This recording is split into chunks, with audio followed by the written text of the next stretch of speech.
Good morning. Happy Friday. Happy Friday. We are back for another video. I hope you guys are doing well. I hope you guys are feeling blessed this morning.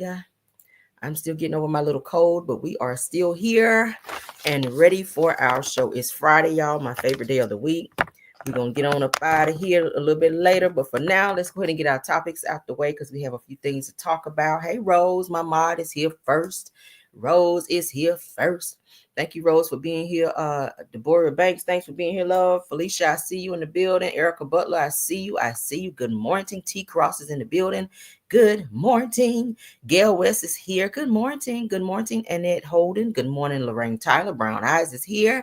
Good morning. Carletta Passmore. Good morning. Yvette McCovery. Good morning. Good morning. Good morning. Good morning to everybody coming in. I see you guys. Please don't forget to tap on that like button for me. All right.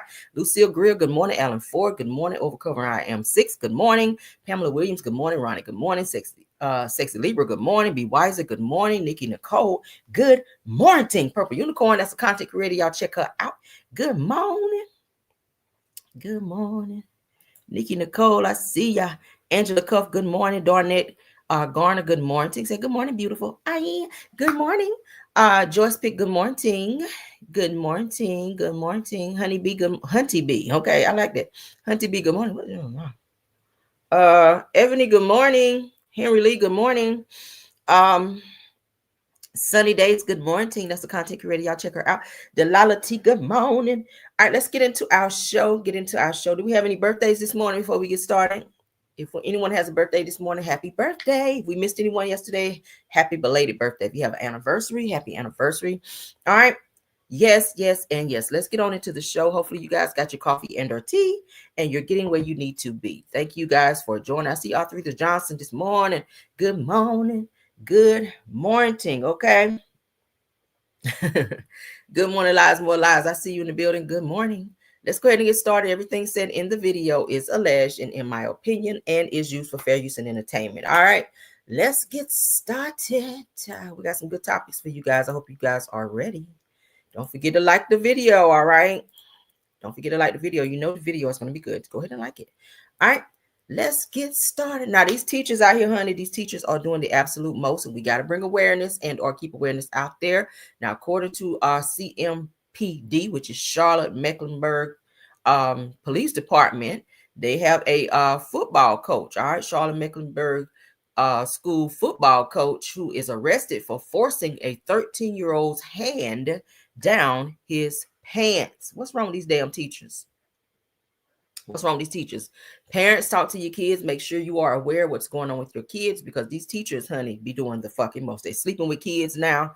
Like it's happening more and more and more. All right. And you got to talk to your kids, stay in your kids' business so that you will know what's going on with them at the school.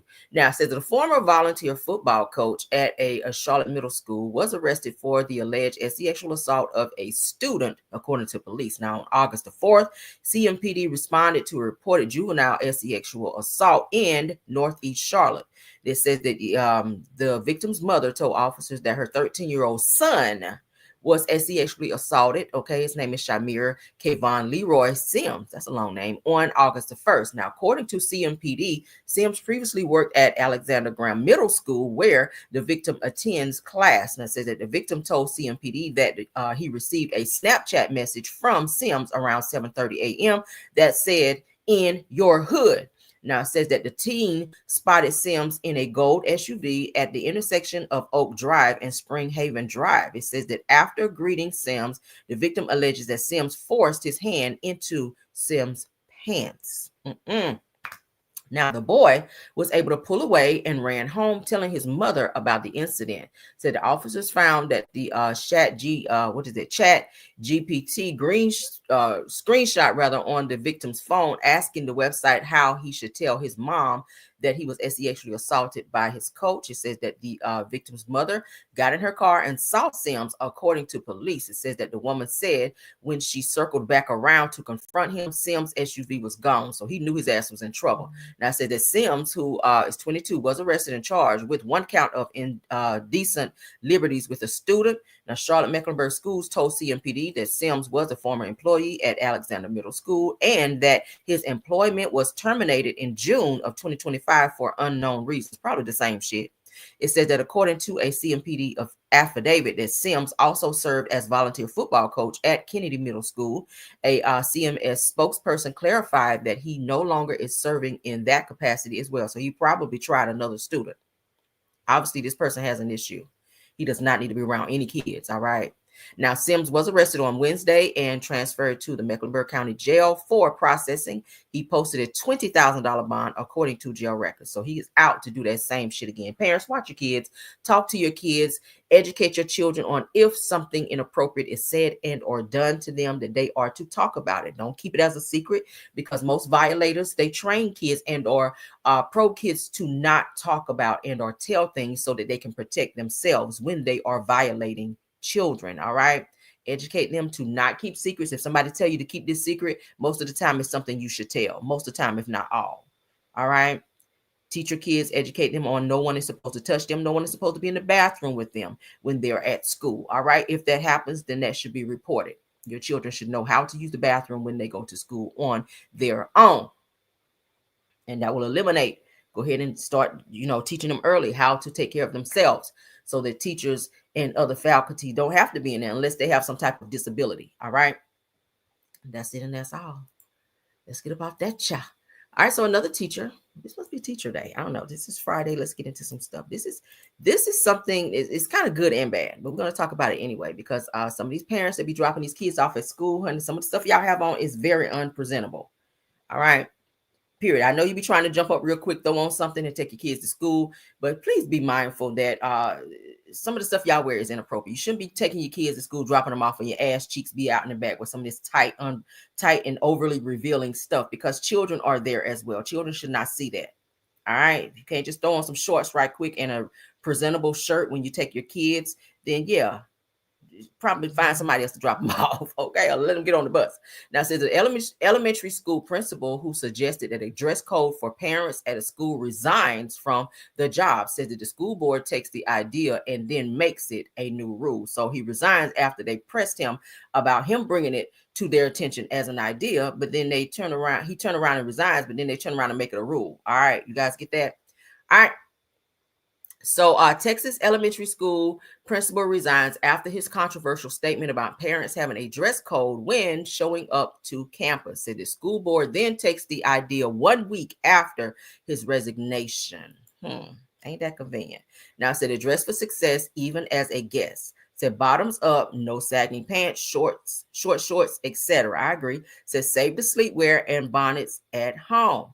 Tops should fully cover the chest. Says that our little learners are watching. Let's lead the way. I agree with what was wrong with that. I didn't see anything wrong with that, because I drop my son off every day at school as well. And some of these parents, child, some of the shit I be seeing them with that they be having on, I be like, the hell. All right, child. And I said his reply to the Texas school board for stealing his idea. So this is what the principal had to say, the one that resigned. Said, so I resigned from my administrative position after a controversial statement. 1 week later, the superintendents passed a new rule based on my statement. Really? Okay. This is what he was talking about. He said the viral statement by Mr. Gibson. All right. Said the mothers don't show up to the school dressed like this. Said that the staff is very judgmental and we laugh at y'all. Now, maybe his delivery in this was probably not, the best delivery. But yeah, you shouldn't need to come to school. You definitely need a bra on if you hanging like that, child. Your stuff is down there all the way on your waistline. You definitely need a bra on when you drop your kids off, because that's definitely not presentable. Okay, bonnets, women, please. You should not be leaving your house with a bonnet on. I don't know what this new trend is where women are riding around in their cars, popping up at Walmart, going to the bank with a fucking bonnet on. You are out of bed. A bonnet should be worn to bed, or if you trying to be around your house, you do what you want to do in the house. But when you step outside, take these things off that are supposed to be meant for around the house only. Okay, bed clothes should be for the bed or inside the house. Why are you at Walmart, the bank, and other places with pajamas and bonnets on? I don't know. All right. In this situation, again, like I said right here, ma'am, from waist down, you look all right, but up top, you definitely needed a bra to like pull yourself up, because that's not it. Okay, at all. No, ma'am. All right. So let's continue. I don't really see anything wrong with this right here, but okay. They said the controversial statement was, according to Akeem Gibson, which is the principal who resigned, says that when you look good, you feel good. Says that I want to build confidence in these young men and women early in life. Says I want a dress code for staff, students, and parents. Okay, hashtag believe 10. I don't see anything wrong with that either. So it gives that they just didn't want to hear from him. Maybe right message, wrong messenger. I don't know. Let's continue on. Y'all can put in the chat what y'all think. So now there's an update on this T Hood situation. I got to be very strategic in how I share it because I don't want YouTube to maybe flag. So now there is a new video that's been presented. Kirk Frost's daughter, okay, Kirk Frost's daughter, Kelsey, of course, had video surveillance in her home during the time that this alleged assault from T Hood, which is her boyfriend, took place. We will not share the video. I will tell you guys what happened in the video in its entirety, and you guys can get a visual of what it is. And you guys can, of course, go on over to the Neighborhood Talk, pull that video up and watch it at your leisure. Okay, now in this video, all right, she says, y'all, my friend was asleep, and this is what he came in the room and did on some random ish. Now, in the video, the still video, this is Kelsey here. Okay, I don't think she was asleep because she's holding her phone, but it appears maybe she's going to sleep. But from what I saw, she appeared to be like moving and maybe looking at her phone or scrolling. Anyway, he comes in the door right here or right here, and he's looking at something on the phone. I don't know if she texted him something, or I don't know if he saw something on his phone that maybe alerted him to piss him off. All right, so he comes in this door here. He's pacing back and forth, and then he makes a beeline towards the bed where she's laying and proceeds to attack her. He grabs her forcefully.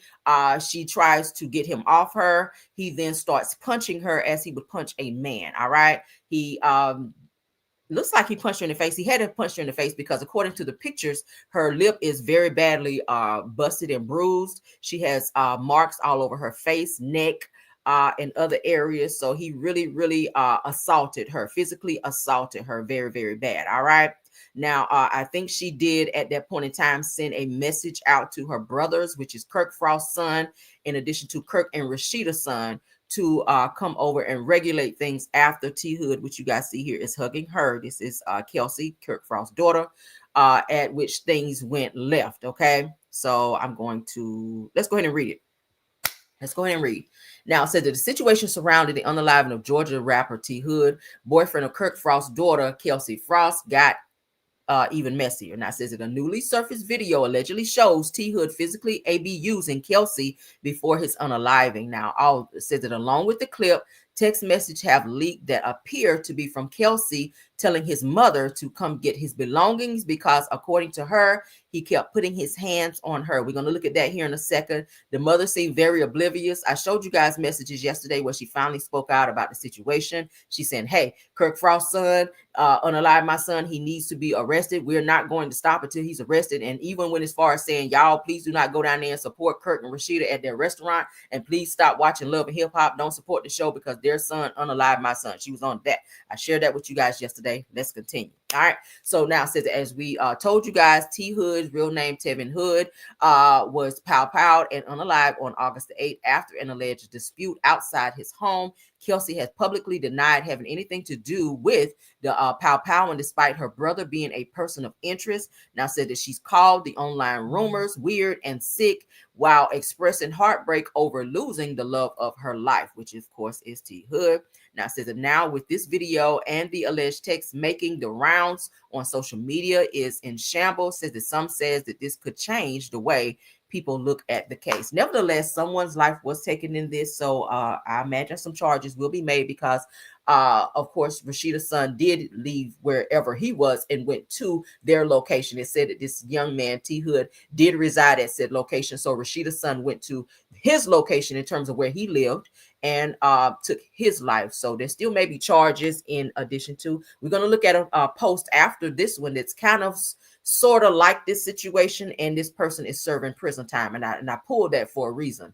All right, because I know a lot of people say, well, he's vindicated because, you know, he was going over there to, you know, his sister called him and he was going over there to, you know, support and or protect his sister. Well, rules and laws are still that.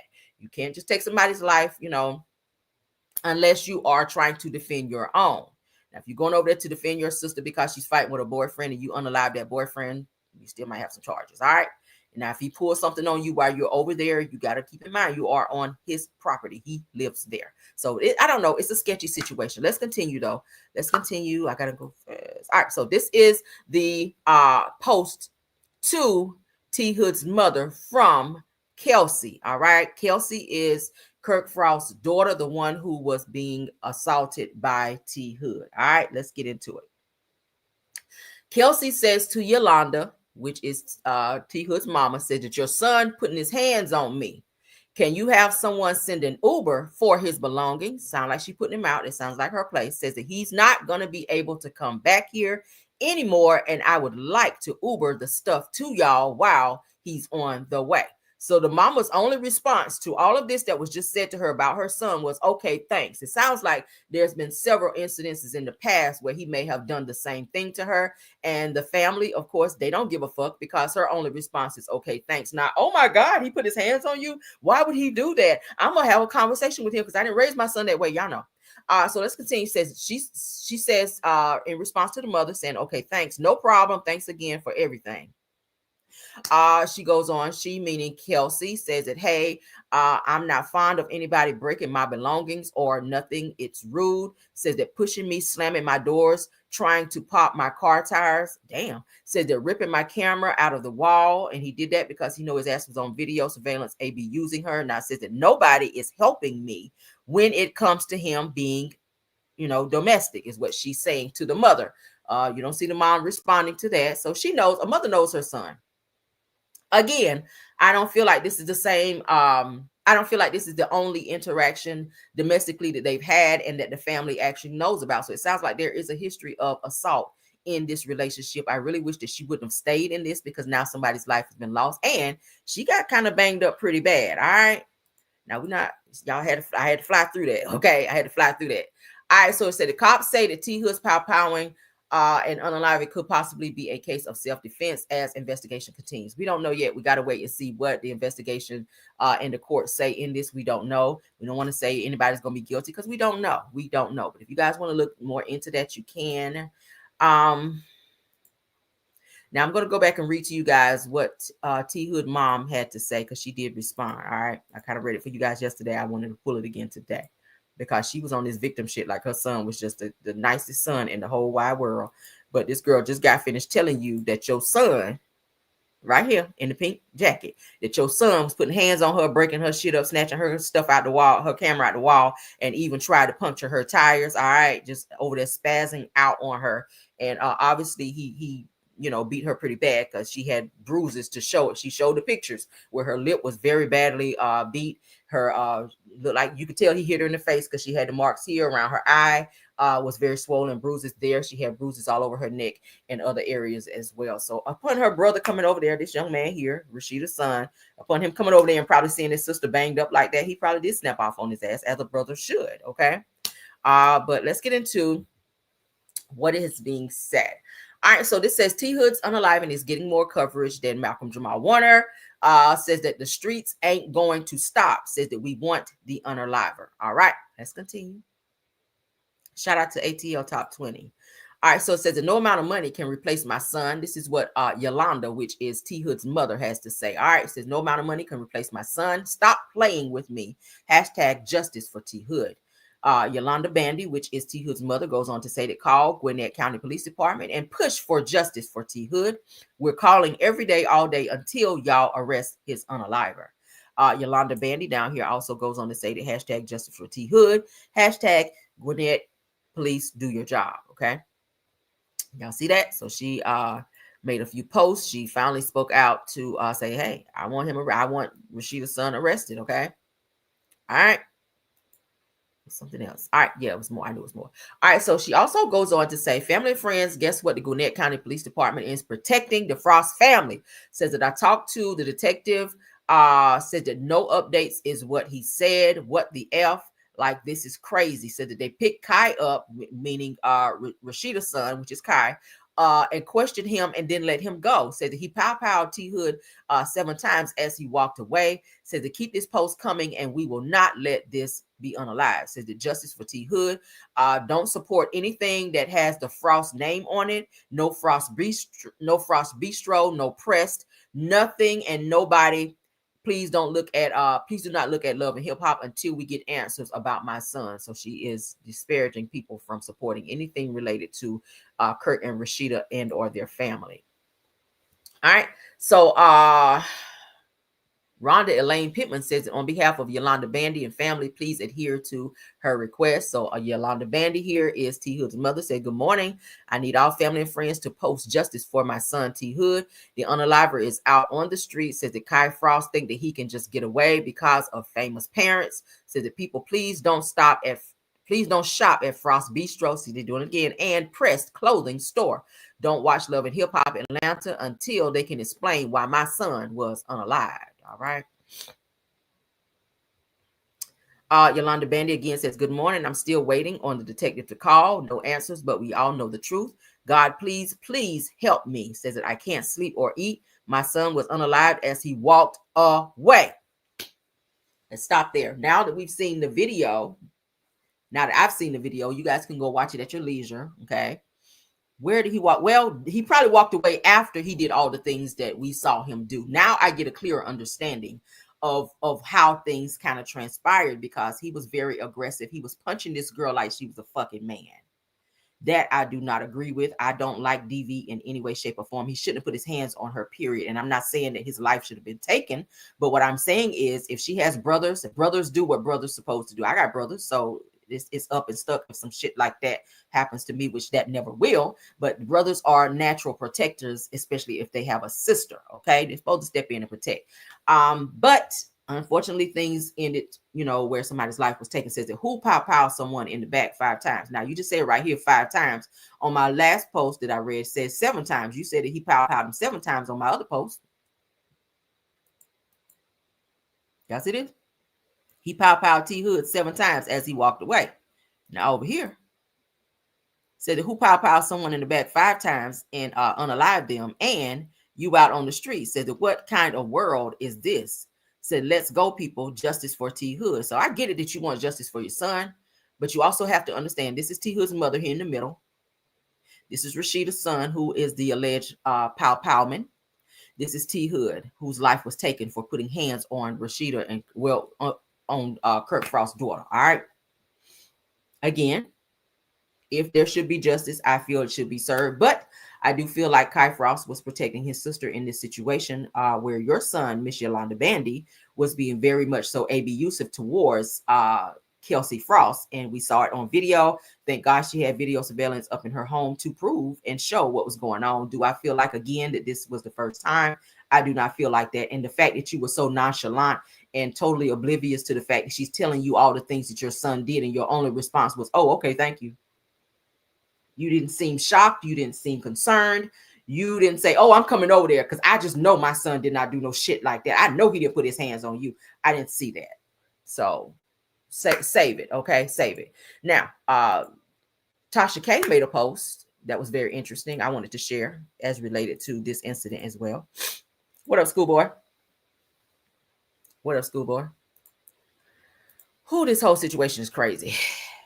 I'm kind of tired of talking about the shit, but I want to keep you guys updated on every single update that touch the internet or anywhere else. Okay, anything that I find that's an update, I'm gonna share it with you guys until we get a verdict on who is going to jail and not. All right, so Tasha K responded. Okay, this is her post. Y'all see it. Tasha K at Unwind with Tasha K. Now she says, I'm going to say this: touch my child and you're airbrushed on a white t-shirt. We all know what that means. All right. So it said the Kurt and Rashida need to send their boys by boat to a non-extraditing country. Said that those videos were horrible. Now, again, you guys can go over and watch them at your leisure. Said justice was served. Good job, brothers. So she's toasting her glass saying, hey, good job, brothers, for coming over there regulating, protecting your sister, because this nigga never should have put his hands on her. All right. I see it in both ways. As I said, again, I don't agree that someone's life should be taken, but I understand why he came over and did what he did. But there may be some charges, because you can't take somebody's life and just walk around like it's just all willy-nilly. All right. Y'all can put in the chat again how you guys feel about that. I said I wouldn't have said that. Yeah. Not airbrush. Right. It's gonna be some fish frying and some flowers purchased. All right. Yeah, and some slow music singing, slow music, slow singing and flower bringing, as they say, and some fish frying. Y'all know how it is, child. All right, so let's get into this situation here because this is almost similar. This is almost similar, and this is why I pulled this topic so that you guys can see things both ways, okay? The same person was protecting their sibling. All right.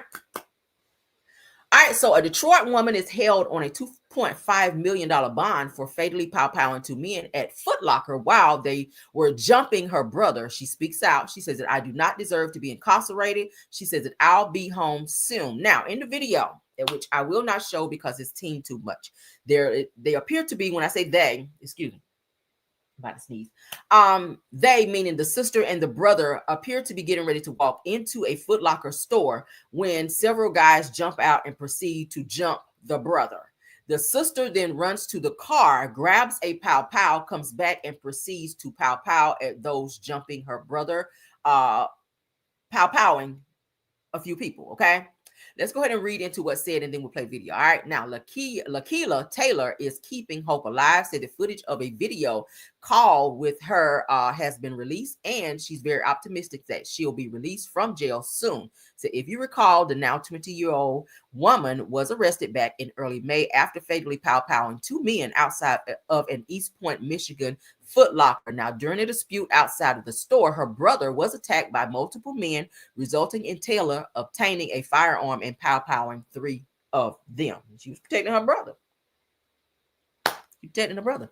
All right, so the two passed away and one was injured, resulting in Taylor getting locked up on a $2.5 million bond while waiting trial.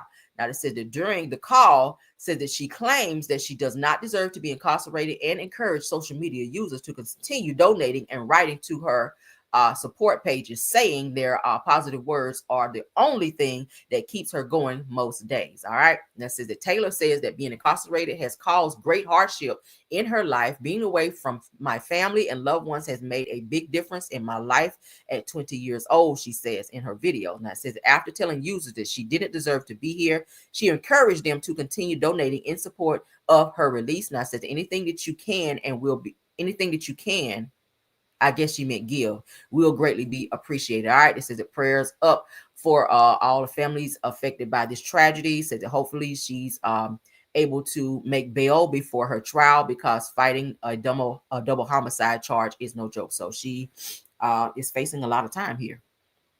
All right. And all because she was trying to protect her brother. She was walking in the store with her brother. These guys jumped out, so had some type of words with him. They proceeded to jump him. The video, you can see him. He's being stomped out. All of that was bad.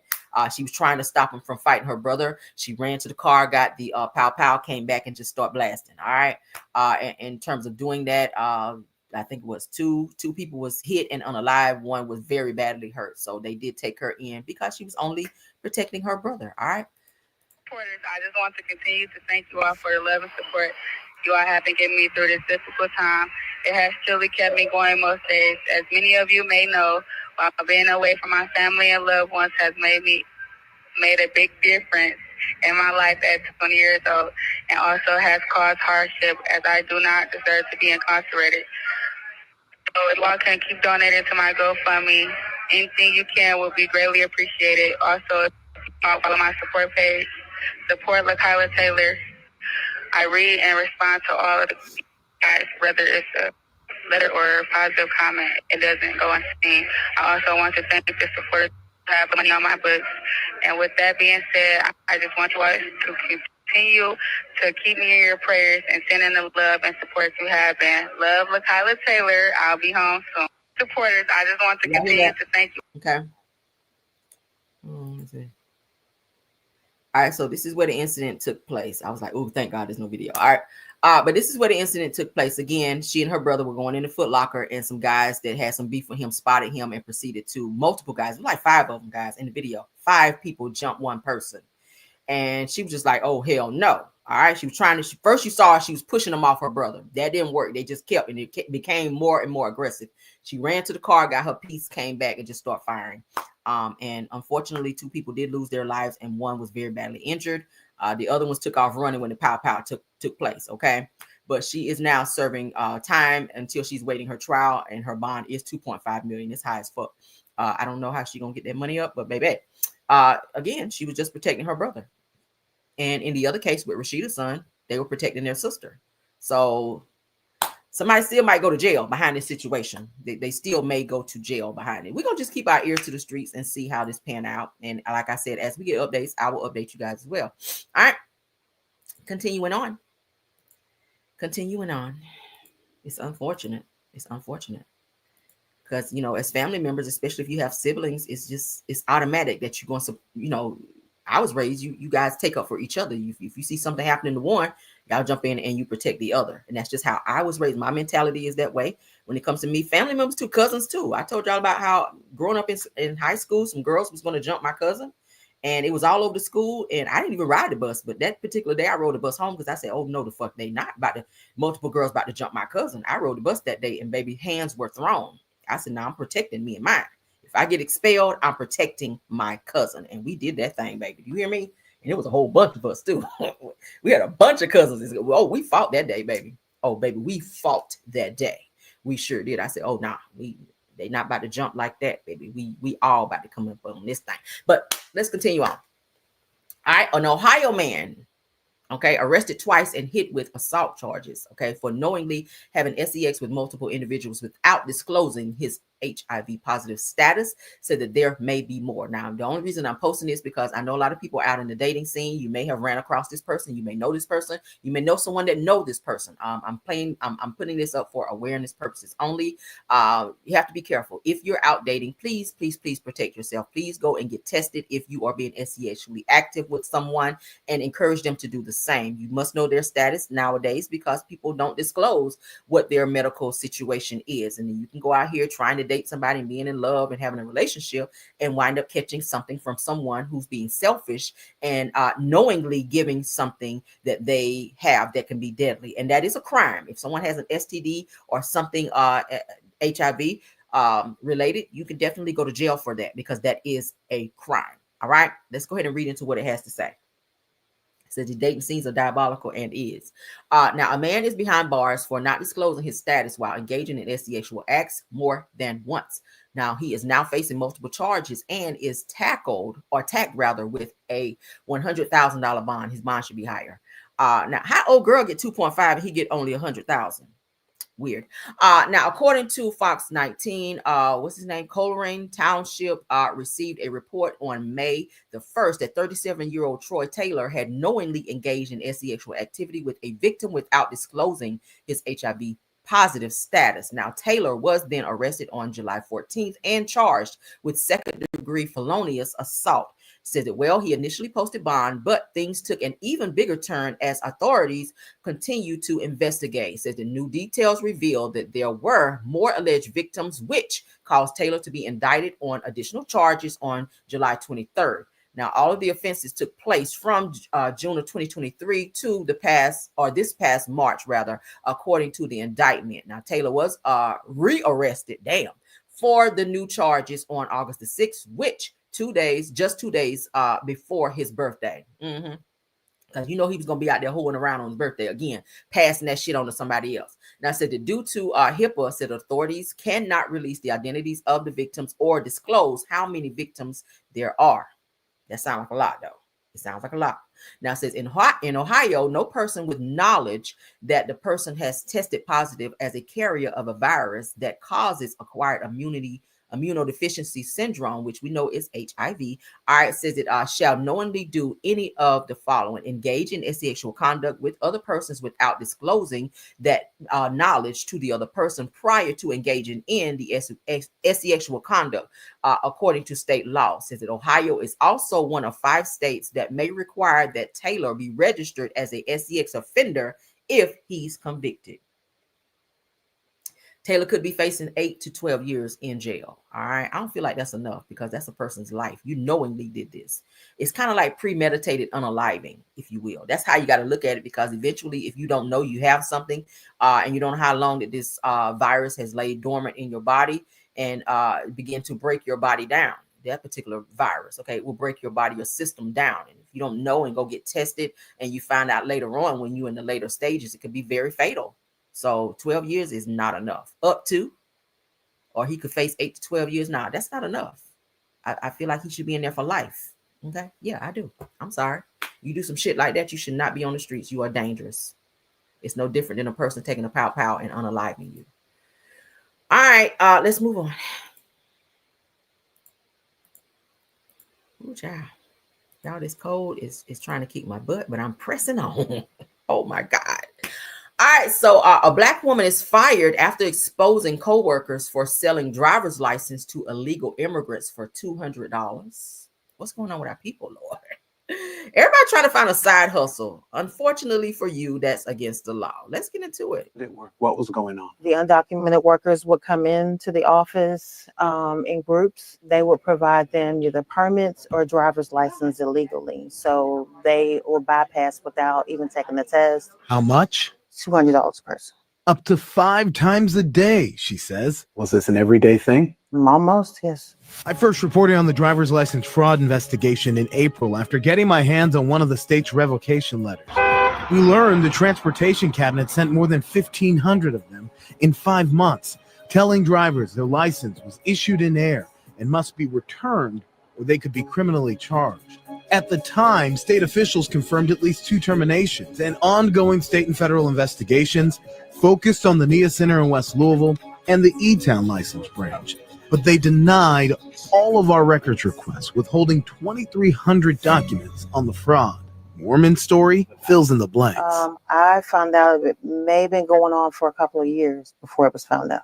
We're told it wasn't as simple as people getting state-issued driver's license or permits without taking a test. She says 2 of her colleagues at the NIA Center approached her with a business venture, asking if she wanted to get in on the scheme. I was asked to bring certain customers in, and they are brought in to me without signing in.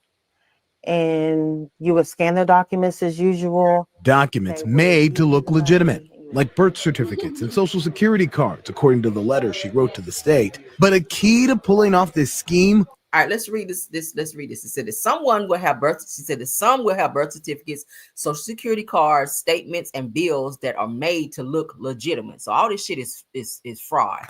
Said that they will come into the office with a fast pass and go straight to the individual's desk without being checked in.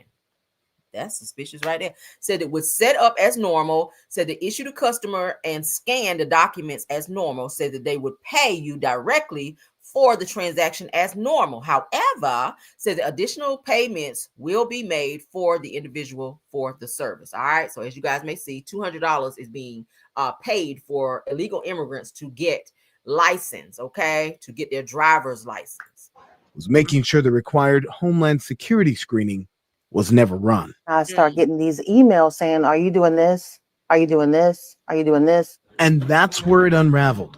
She says those workers were using her login, a password she says her bosses made her share, as all workers at the driver's license branch did not have their own.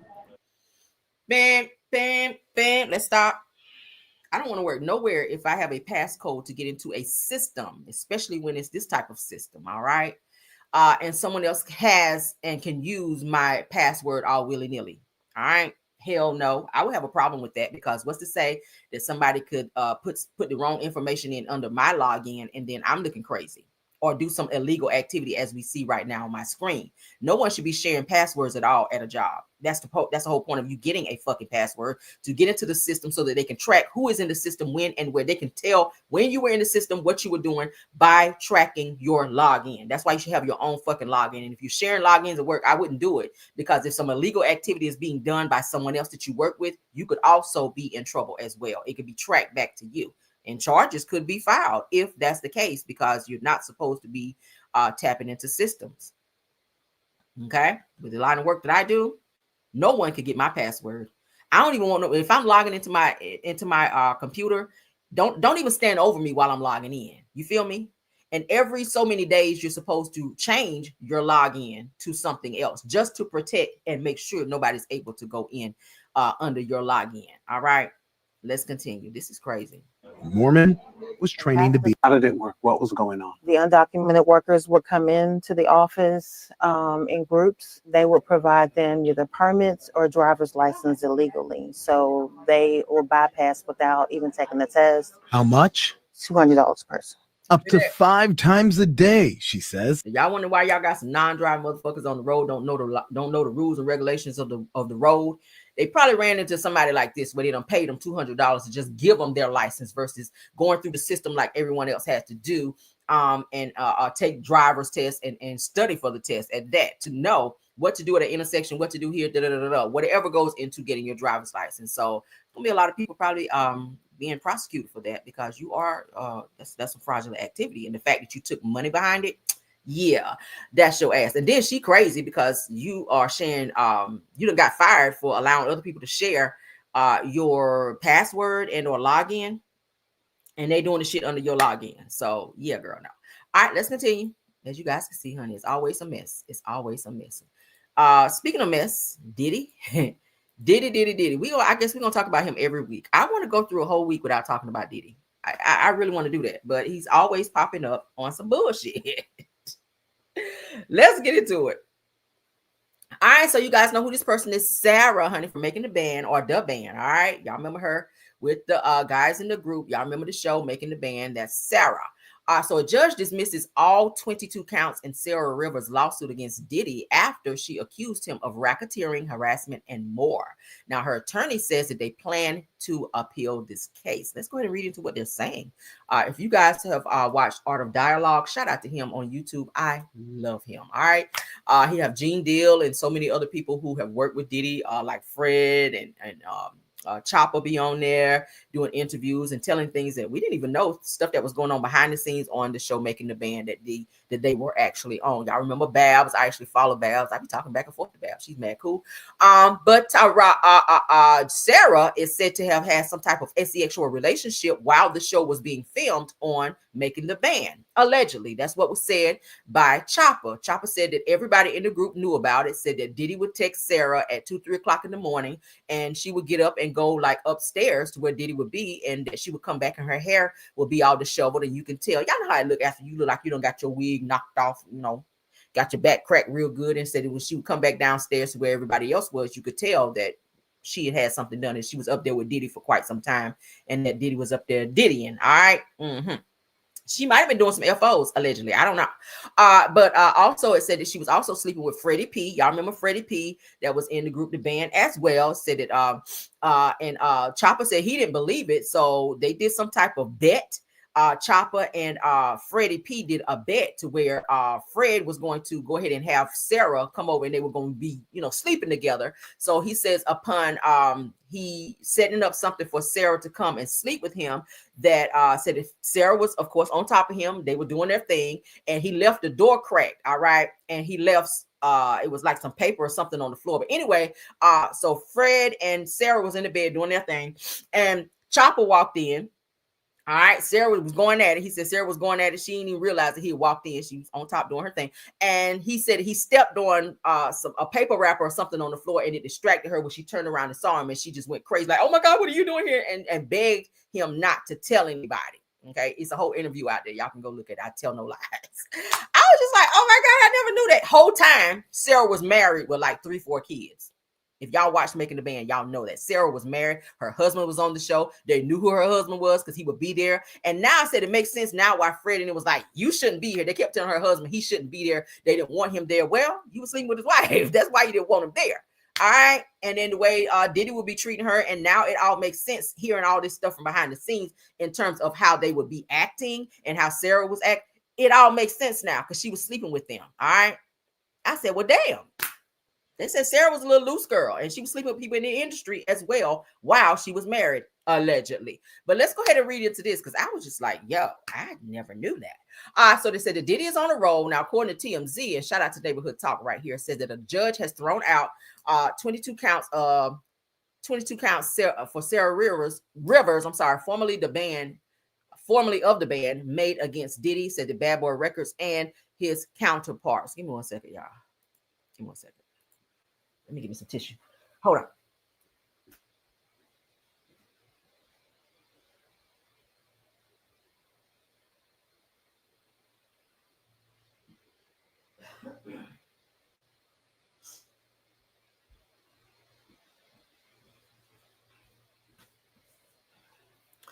All right, and we're back. Sorry for that little intermission. Let's get back to it, honey. Sarah is a little mess out here, girl. All right, so it says that if you recall, that she filed a lawsuit accusing Diddy of racketeering, forced labor, sexual harassment, and false imprisonment during her time on the MTV television show Making the Band and after. Now, it says that Rivers listed the group's viral cheesecake moment as a count of abuse in her suit, claiming that it was forced labor. And the cheesecake wasn't even for him, y'all. I found out the cheesecake was for Beyonce. So he made them walk across that huge bridge to go to Junior's Cheesecake Factory. Now, I done been to that Cheesecake Factory. Great food, okay? Anybody live in New York, all right? Y'all know what I'm talking about. Junior's Cheesecake, that's the shit. And they got some real good fish over there too. But anyway, back to this. The cheesecake was for Beyonce. Diddy didn't even want the fucking cheesecake. Okay, he was doing it to prove a point. But anywho, where did I stop at? Oh, it said that she also made serious allegations that Diddy pocketed most of the group's show money. I heard about that too. Said that on top of that, she claimed that one time that Diddy allegedly backed her into a corner and rubbed his hand against her breast. It said that, well, apparently a judge reviewed Rivers' allegations and dismissed all the claims without prejudice, meaning that she can't file again. Ooh. Now, per TMZ, said that the judge was undecided on whether to dismiss the 15th count in the lawsuit with or without prejudice. Now, in documents that the judge stated, determination of whether to dismiss with or without prejudice count 15 is hereby stayed pending. It says that after getting this news, her attorney Ariel Mitchell claims that they plan to appeal the decision and look forward to seeing Diddy in litigation. So they're not letting it go. They're going to keep going through the courts to see what they can do. At this point, the only thing that's going to happen probably is you're going to get monetized or get some type of monetization from this case. Yes, that's what it looks like. Okay. Because he's gonna be in jail anyway. Coming up here October 3rd. I'm speaking that into existence. Said the tide is turning in a few of these Diddy cases. Said, what is your thoughts on this? Y'all can put in there what y'all think. All right, but that is Sarah. She's beautiful. But girl, you got a lot of watt miles, according to what they say. All right, let's continue. Somebody else who's gonna be in jail pretty soon, and they done been in there quite a few times because they got about 40 mugshots. We kind of talked about them yesterday, but we got to talk about them again today.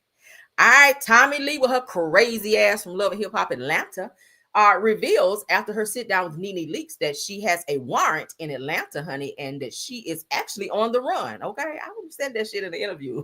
They're gonna be like, excuse me. So Tommy reveals that she is on the run due to a warrant in Atlanta. She says that I'm accepting it and I'm living in my truth. Let's get into what she had to say while she is on the run, child. Like she Beyonce out here. Let's go. You ever go back to Atlanta? No, Nene. Really? They want me back though. I love Atlanta. They want I me back really, right really now. do. So how do you like living in Miami now? I love it. It's perfect. I'm on the run. I'm wanted right now in Atlanta because of some charges that I caught here. So I love being here and being free. No, Johnny, stop it. Are you for real? Yeah. Stop. But you're really not free. The way warrants work, it's just not in Atlanta. You have a warrant in Atlanta, but if your car so happen to get pulled over in Miami or anywhere else, they're going to take you in because of your warrant, and then they're going to extradite you back to Atlanta so you can stand trial or go through those charges that you have there. So she's so stupid. Girl, you should know this by now. You only have 40 mugshots. I know. Life is life. Like, I think I'm just one of those people. Like, I've prayed about it, all of this. Like, yo, why am I always wanted by the police? Yeah. I don't know. But at this time, you get what I'm saying? I'm accepting it. You know how they say, just like, live in your truth, live in your truth. I'm living in my truth. Well, did you ever go back to Atlanta? Child. No, Nene. Really? They want me back though. I love Atlanta. They want me back really, right really now. do. So how do you like living in Miami now?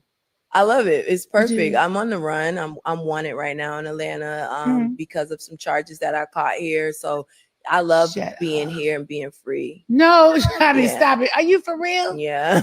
Stop lying to me. I know. She is wanted, honey, in Atlanta. She got a good old warrant that's never going to go away. So you're going to always be on the run. That has to be a weird way of living, to always have to be looking over your shoulder, honey. Like Michael Jackson said, look over your shoulder, honey.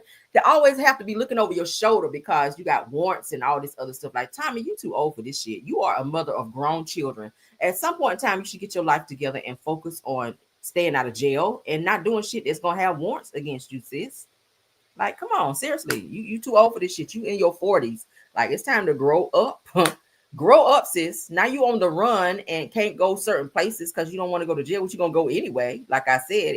if you have your tail light be out and the police pull you over, they're gonna automatically run your shit. Like, so you just gonna keep running? Girl, get your life. Moving on.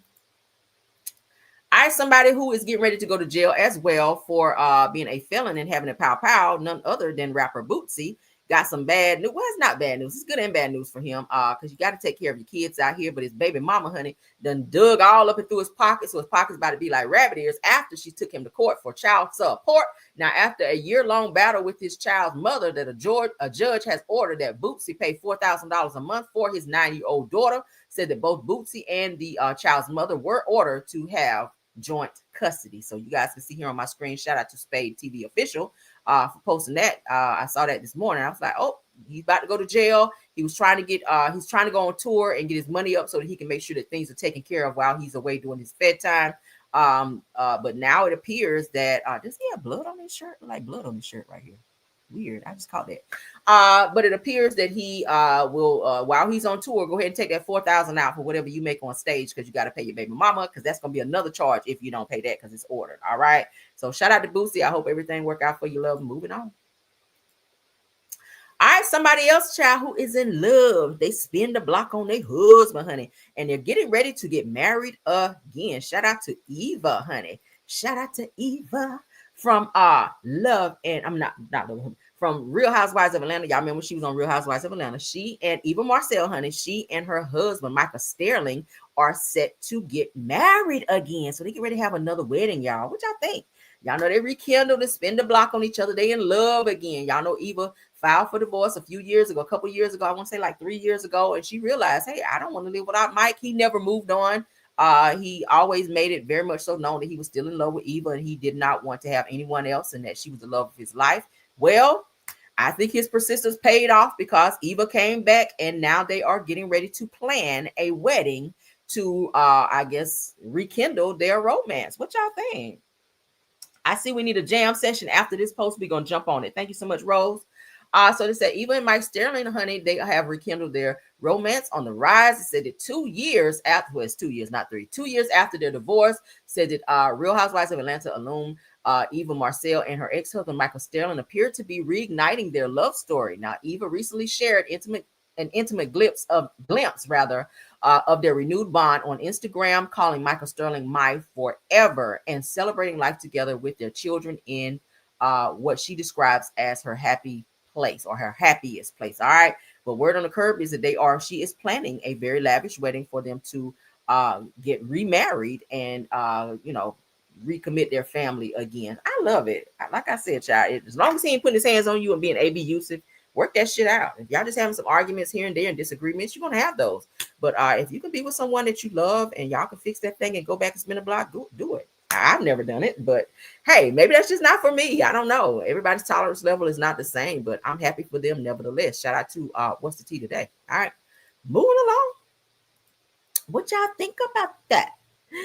What y'all think about that? I love it, honey. I love it. I hope she do a televised wedding so we can see, because I love weddings. I love weddings. And I like wedding cake too. Wedding cake is some of the best cake. Oh my God. All right. Let's carry on. Now, somebody who is always poking their nose in somebody else's business when they shit ain't really on what it needs to be on is none other than Kenya Moore, child. Let's get into it. According to Braxton Family Values fan page, I saw this and I said, oh, I know you lying.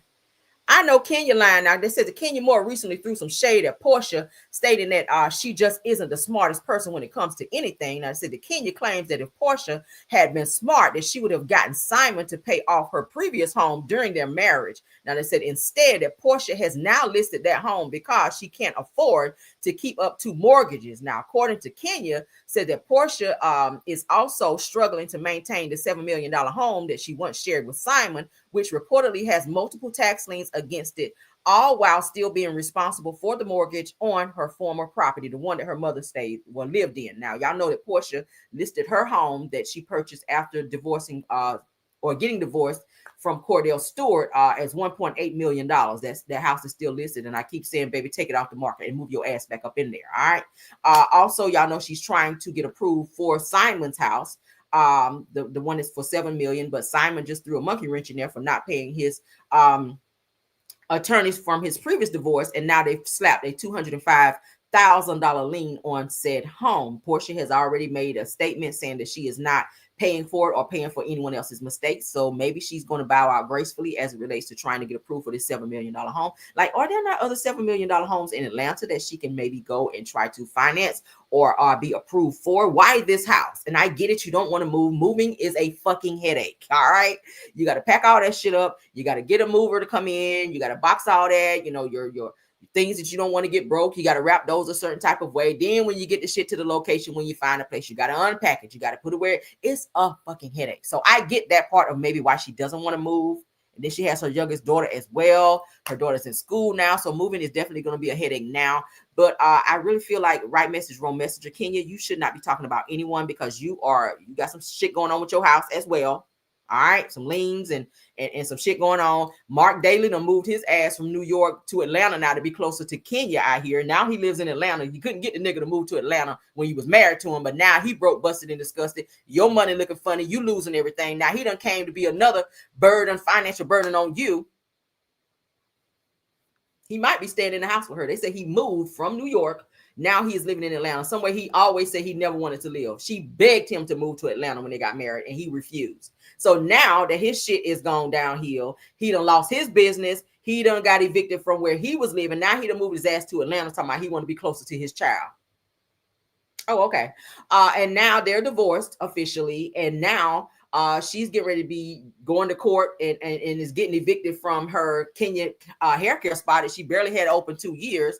And she's dealing with some things as related to her home as well, where she might be losing her home if she doesn't pay some liens off of her home as well. So Kenya, you're the last person that needs to be speaking on Porsha and what she needs to do, and that she's not the smartest person, because neither the fuck are you to be still dealing with Mark Daly after everything he said about you, put you through, and refused to be there for you like he was supposed to as a husband. At least Porsha is fuck nigga free from Simon. You still got this nigga up on you like he's one of your dependents. Like, you gonna file this nigga on your taxes next year?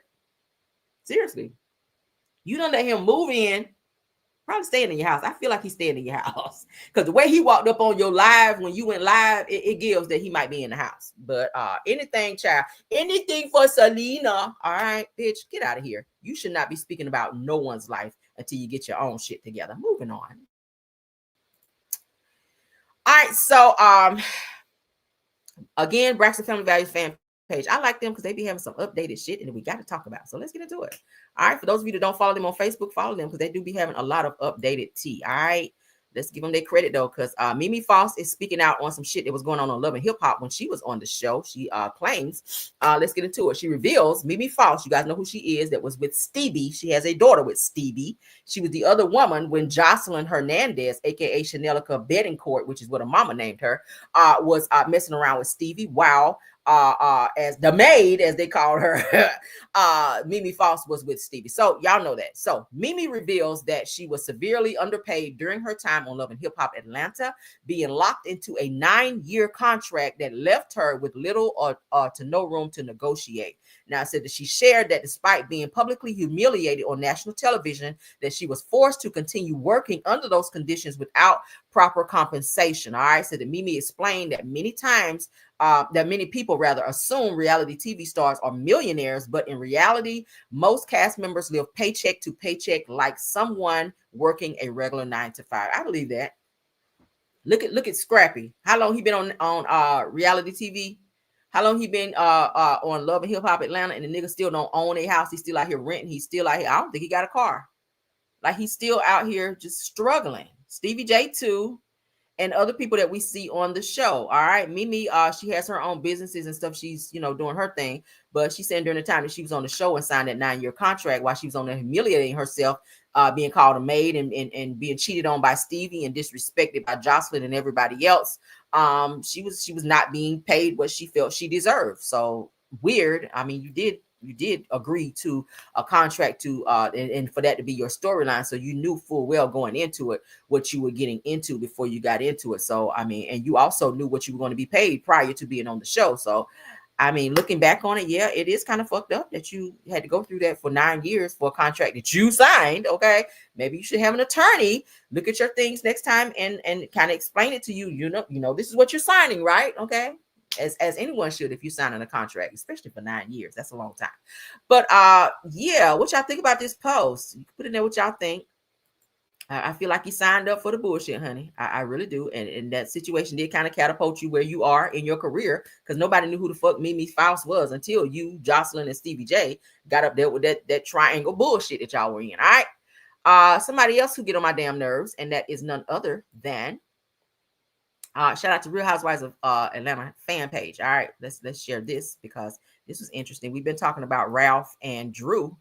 So let's get some more enlightenment rather, in terms of what's going on with them. Now, Drew Sidora reveals that before joining the Real Housewives of Atlanta, that her husband Ralph was the sole breadwinner. All right. Now, I saw that somewhere else where Ralph did say that he was the moneymaker in the family prior to Drew being on Real Housewives of Atlanta. Y'all got to keep in mind too, Drew had already been on TV. She's been on several shows and she's done movies as well. The TLC movie, she was T-Boz in the movie. Y'all remember? So she's been doing her thing.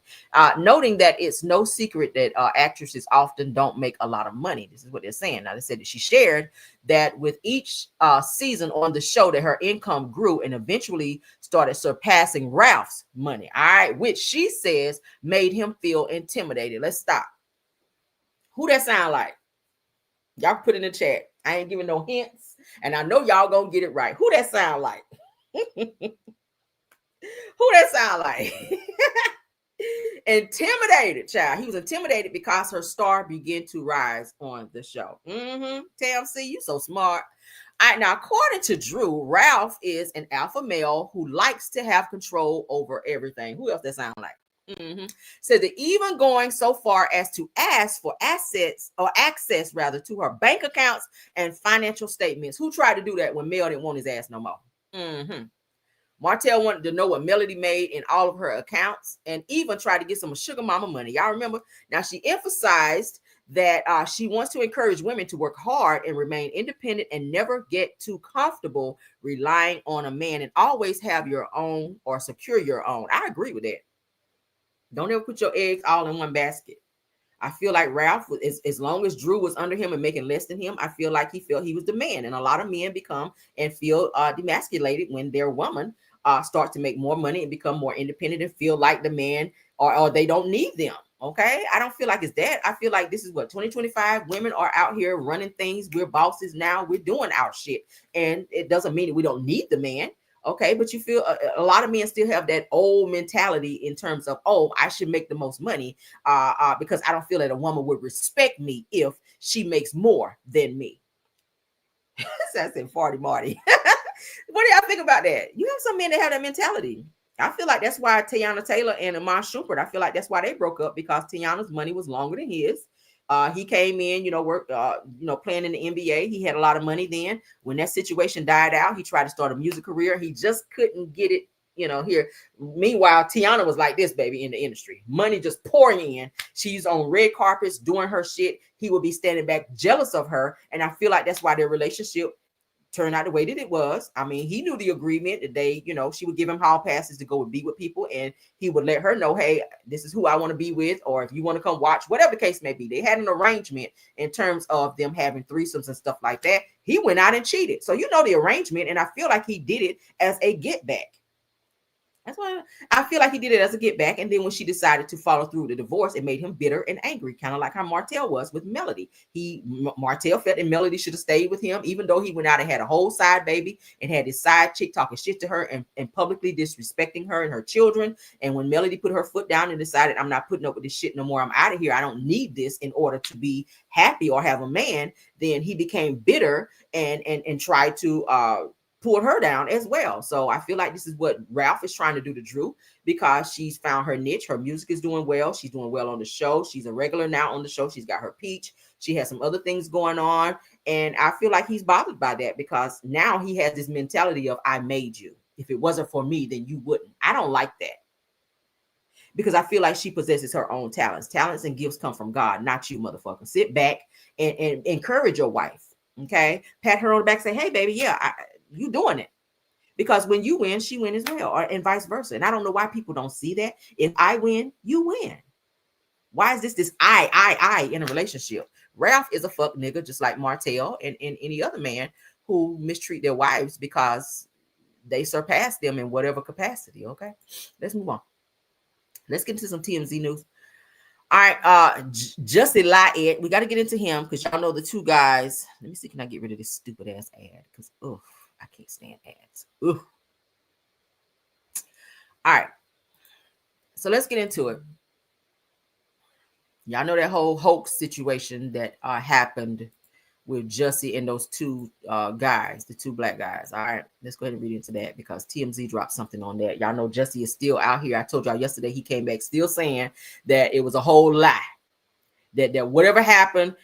He's still saying that whole lie that he made up, getting the authorities and everybody involved, where his ass had to go to jail. He's still saying that happened. All right, now they saying that Jussie Smollett, shout out to TMZ, Jussie Smollett, fess up. This is what the guys are telling him, okay? Fess up, or hate crime hoax will hang over your career, says the Sundario brothers. Y'all know the Sundario brothers were involved in this hoax along with Jussie Lyett. I gotta call him that, y'all. I'm sorry. These are the brothers. All right, they were involved in that whole lie that Jussie put out there. Let's get into it. Let's read a little bit. Jussie Smollett is trying to make a Hollywood comeback. His career ain't really doing shit right now. But the hate crime hoax will always hang over his head if he doesn't come clean about what really happened. Now, they said, at least according to the attorney for the brothers, who say that Jussie hired them to stage the 2019 attack. Now, Gloria Rodriguez, representative for Abel and Ola Asandario, the Nigerian brothers who claimed that Jussie hired them to beat up on a freezing cold. Hired them to beat up on. He hired them to beat him up on a freezing cold night in Chicago. Okay, according to TMZ, they said that Smollett is making his comeback attempt harder on himself and wasting his talent by not being honest. I believe that as well, because people, when they see him, they automatically connect to what happened with that whole lie, that whole hoax, that whole situation. Every time they see him, we like, yeah, we ain't ready yet. It's too soon. This lying motherfucker. Anytime I talk about him, that's what I think about, the fact that he lied. I don't think about any shows or anything that he's been on, because that just, that's stuck in my mind now, as with everybody else. It said that ICYMI said that Jussie recently told Variety the real villains in his alleged attack are the Chicago Police Department and former Chicago Mayor Raheem Emanuel. This motherfucker said that he also told the outlet that he was sticking to his original story, that two MAGA hat-wearing Trump supporters in mass attacked him, doused him with bleach, put a noose around his neck, and shouted racist and homophobic slurs. Lord. Now, Rodriguez said that the attack story is going to follow Jussie around until he tells the truth, said that she feels that the public is tired of his lies, me too, girl, and says that he needs people on his side if he really wants to get back to the career path that he was on before the 2019 hoax. Y'all remember that shit went down, okay? Now, Jussie was convicted of the hate crime hoax, but it was later overturned on a technicality that he had struck a deal with prosecutors. And Rodriguez says that authorities and a jury of 12 believe that the Asandario brothers' version of events. I believe it too. All right, it says that Rodriguez tells TMZ that Jussie is as guilty as he was when he concocted his plan. It said that he filed a false police report. That's a crime. She says that no world exists where both Jussie and the Sundario brothers can be telling the truth. All right, so let's go ahead and play a little bit of this. Shout out to TMZ. We're going to play just a little bit. These are the brothers who were involved in this hate crime.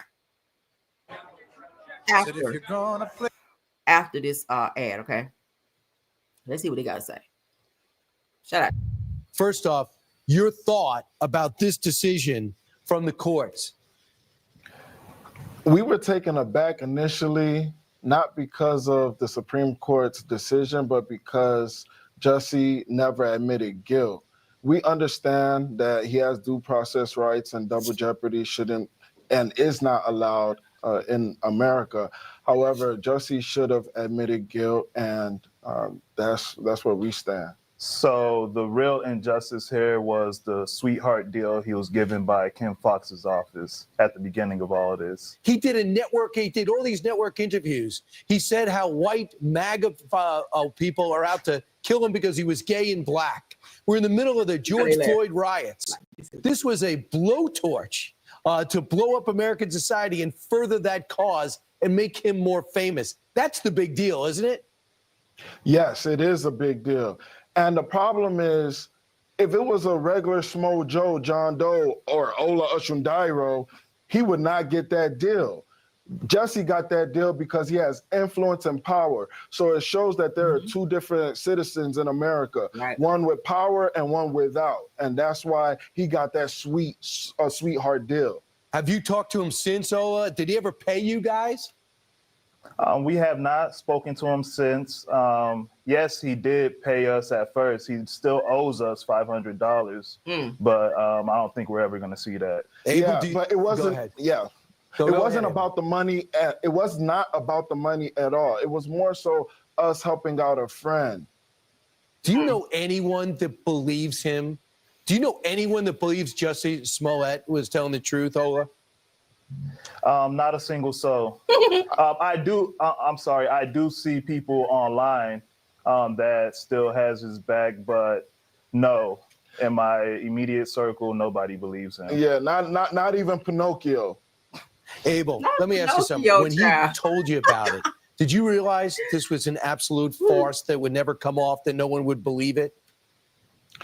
Yes, I did believe that. However, he made it seem like this is what Hollywood does. He mentioned Kim Kardashian. During that time, she had an incident where she got robbed and kidnapped in France. And he said that was made up, that was fake. So that's what I was thinking, like, oh, this is what Hollywood does. My brother and I are professional actors, and we thought, oh, this is our introduction into Hollywood. Stupid idiots. So they were paid to do this act for Jussie, and then he went and took this deal and still lying about the shit. All right, but his career is definitely stagnant because he will not come clean.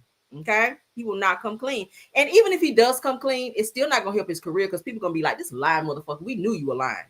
We knew you. Like, thank you for finally admitting it. Like, we already knew you were lying, but yeah, we done with you, nigga." Like, he doesn't want to be canceled, but he doesn't realize he's already been canceled. Now, I said that Jussie got new music coming out, that he's directed a movie and is featured in an upcoming Fox reality show. But Rodrigo says if Jussie really wants to be a star again, that the public will have to want him back. And she thinks that it's impossible unless he offers genuine reflection and admits that this was a prank that went too far. I agree. I absolutely agree. All right, so somebody's supposed to be getting a divorce, I hear. Not happy about it because they literally just got married. Let's go ahead and post it up here. Okay. Yeah, I saw this online, honey. I saw this online. Travis Hunter, football player Travis Hunter. Y'all know he just got signed. Got a nice little deal, honey. Okay. But his wife, his now wife, is asking for $40 million in this damn divorce. Now, there was a video that was out a few weeks ago about her crying profusely on the internet, uncontrollably rather. She was crying uncontrollably on the internet. And people are like, what is going on? She should be in bliss. They are newlyweds. They should be out, you know, getting dug out. And honey, you should be making love to your husband. Y'all should be traveling and enjoying each other. Y'all literally just said, I do. I always felt like she really wasn't as into him as he was into her. He seems to be more in love with her than she's in love with him. Mind you, they got married without a prenup, the dumbest shit that he could have ever done. Because word on the curb is that she's always wanted his money anyway. And his family, well, her family, was kind of back. They were standing and smiling harder than his family in the fucking marriage in fucking wedding pictures because they knew that she was about to get his ass. That's how I feel. And I feel like they knew, like, baby, you hit the jackpot and you about to get his ass and he marrying you without a prenup. Yes. So many people are upset about that shit, but hey, you love who you love. Maybe he's just one of those people who have to find out the hard way. And I saw the pictures in the video when he at their wedding after they said their adieus. He purchased her dream G-Wagon. He had in like this huge box and they unveiled it and she was just standing there like, okay, thank you. Is that it? Most people are like, oh my God, my new G-Wagon. Oh my God, this is the car I wanted. This is my dream car. Oh my God. That'd be me. Like, oh my God. Like, oh shit. She didn't give none of that. She was just like, oh, okay. Thank you, honey. Gave him a little dry hug. And it like, next. I was like, what the fuck is this? But let's go ahead and read it, child. And I said, oh, 40 million. Like, baby, you just got signed. Like, you ain't even been in the NFL long enough for this bullshit. But here we go. Now, they said that a $40 million divorce demand rocks the NFL. Said that Travis Hunter, honey, one of football's most electrifying young stars, is facing a staggering $40 million divorce settlement request from his wife of less than a year. Did I tell y'all they just got married? Now it says that the figure is nearly the entire value of the rookie's contract, sparking a firestorm of controversy over the short-lived marriage and the absence of a prenuptial agreement. Didn't I just tell y'all? Said that how did a celebrated romance turn into a high stakes financial battle so quickly? It said that the full jaw-dropping story reveals a trail of red flags that many saw coming, and it's rumored that she may be also pregnant, that she was pregnant during their marriage as well. So that's what the rumor is, that she's pregnant. So that's gonna be some money about your pocket, some more money about your pocket. Okay, said that Dr. Umar warned us about playing in the snow, said that you might get frostbite, child. Ooh, not frostbite, honey. What y'all think about that? They said she's asking for 40 million. She's asking for 40 million. She didn't look happy at the wedding. I ain't gonna hold you. She looked like it was just something that they were just doing that day, honey. He was cheesing from ear to ear, baby. He was cheesing like he hit the lottery. But with her, she was just like, okay. She gave a little dry smile. It was just not, like a person would be on their wedding day, especially if you marry an NFL player where your life is definitely get ready to change. You ain't got to worry about money no more. You're gonna be in the spotlight. You're gonna get to travel and do all the things that a NFL wife would get to do. She didn't. She act like she didn't give a fuck. Okay, but now they're saying she's requesting 40 million, knowing that they got married without this prenup, and of course they're saying that she may be expecting. So that's your ass, Travis Hunter. You stupid. Your parents. I don't know why somebody get in your ear. Some NFL players like, nigga, you the stupidest, you the dumbest motherfucker on earth to do something like that. Protect your bag, because you never know. People in love today fall out of love tomorrow. Shit. I wish I could get an afternoon. All right, get an afternoon in this bitch. You just never know. All right, and I love my husband down, but sometimes you gotta protect your shit out here.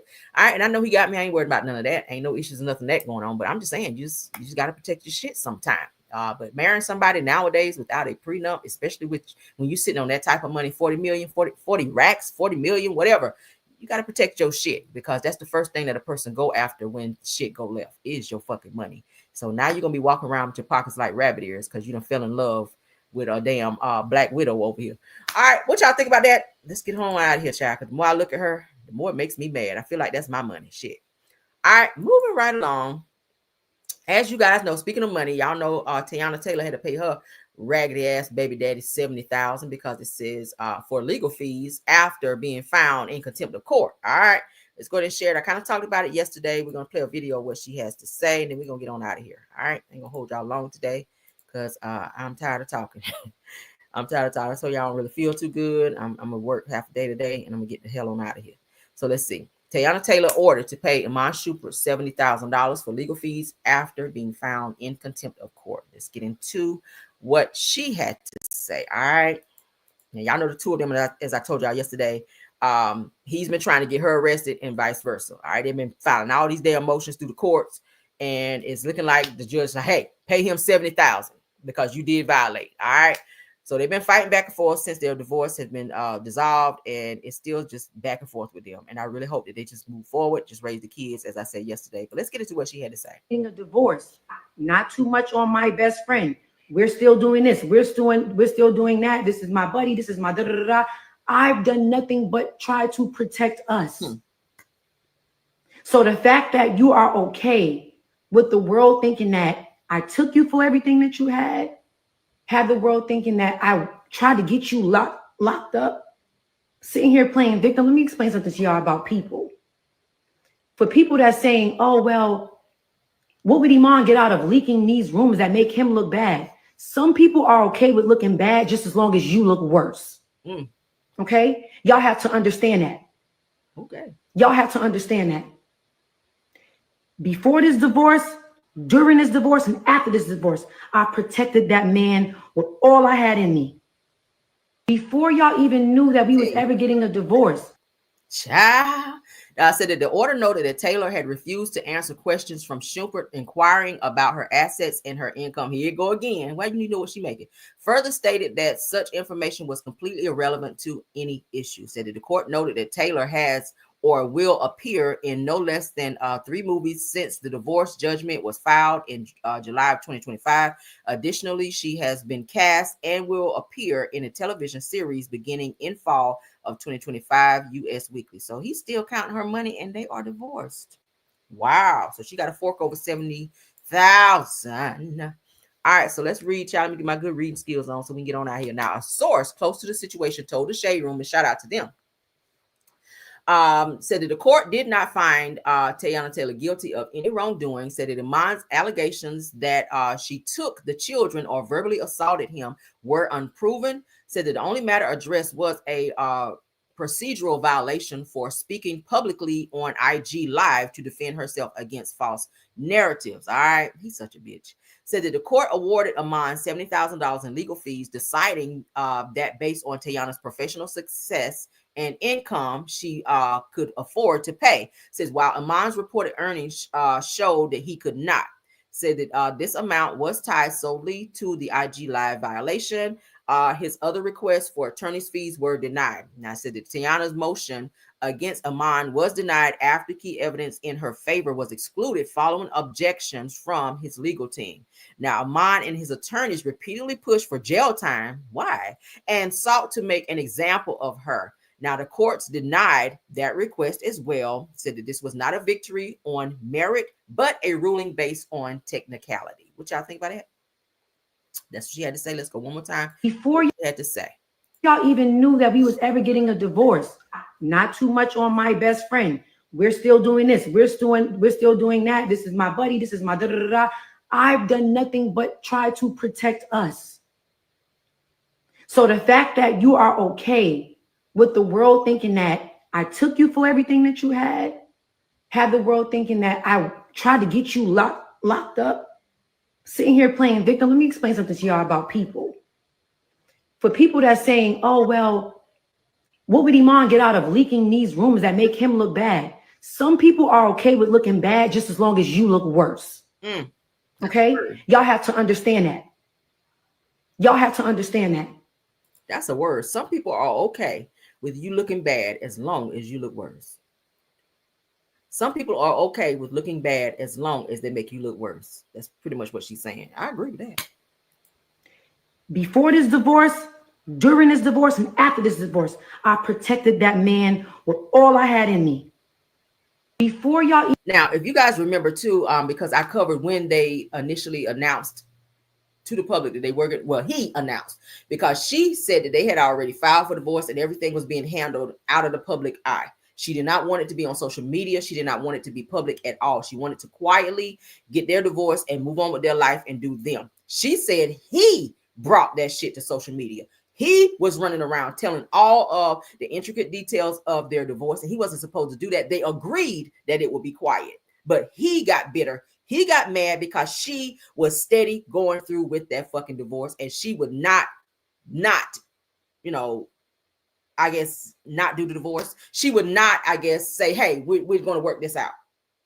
So because he was bitter and angry that he did not get his way, he went to social media and just started telling the shit. And she was pissed. She said, I'm pissed because we sat down and agreed that we would handle this quietly. But because I'm not giving him what he wants, now he wants to make a fool out of me and make it seem like I am doing this to him. When, nigga, you went out and cheated. Like, you literally went out and cheated. A mess. Again, women, watch, and men, because women can be a lot too. All right, watch your relationships. Make sure you pay very close attention. And if you with a fuck nigga, get far away from him because the shit will never get better. All right. Let's get on out of here, guys. Y'all know I love y'all down. Let me go ahead and thank my people. Thank y'all. Happy Friday to everybody. Happy Friday to everybody. Scorpion Miss. These are my moms. Scorpion Miss. Thank you so much. Sweet Essence, Rose Armstead, True TV Podcast, KBR, Tyra. Thank y'all for doing an awesome job. All right. Also, thank you to my content creators that stopped by to support the channel. Chef Don, if you were here, thank you. Schoolboy. Thank you so much. Sunny Days. Thank you. Simple Mom Family TV. Astute Queen B. Thank you. Love. Thank you. Purple Unicorn as well. Mods, can you please drop in the chat to let me know if we have any more that stopped by to support. You guys support all these content creators that I mentioned, and please don't forget to tap on the like button to support the video as well. Okay, I will be popping in a little bit later on, guys, for our midday pop in with more news I know you guys can use. In the meantime, in between time, y'all have a wonderful day and enjoy your Friday. Okay, I'll see you guys later. Bye.